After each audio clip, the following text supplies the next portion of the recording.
Alright students, I have a couple of problems for you to do for rounding, a couple of examples that I want to give you. Round to the nearest 10,000ths and round to the nearest tenths. Okay, those are a couple of examples we're going to do.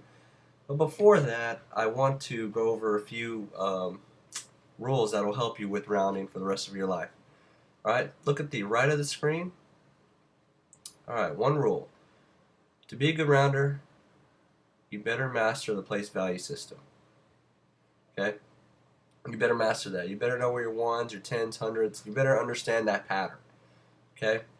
Tenths, okay, hundredths, thousandths, all of that. You got to master that system. Okay? Another rule. On a test, okay, rounding equals estimating. Or estimate. You see the word estimate on a test, if a problem wants you to estimate something, you round, okay?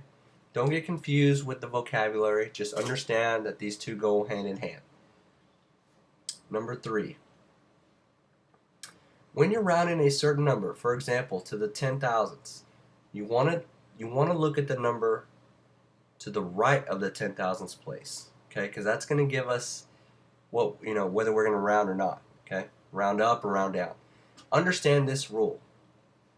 If the number to the right of the number that you're rounding is 5 or more,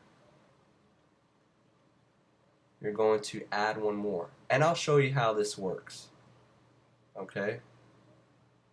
Add one more. Okay? We'll go over these examples and you understand what I'm talking about. Okay? And if it's 4 or less, okay, if the number to the right of the number that you're rounding is 4 or less, you will let it rest. Alright, so if that's a little confusing, let me clean it up right here and let's go do some examples, okay? So go ahead and give me your attention to the numbers over here to the left. Let's go over this problem here. And watch me use these strategies. Round to the nearest 10,000ths. Underline 10,000ths. If we have mastered our place value system, if we have mastered the place value system, this should be a breeze. Our 10,000ths place, okay, is right here. Ones, tens, hundreds, thousands, 10,000. If we don't understand that, we don't have a chance of rounding this problem correctly. Okay, so we've located the 10,000ths place and it's a 5. Okay, so rule number 3 comes into effect right here. Let's look at the number to the right of the 10,000ths place. Okay, and that is a 5. Now, going over to rule number 3. If it's 5 or more, add one more to the number that we're going to round. Is this number that I've circled 5 or more? It is a 5.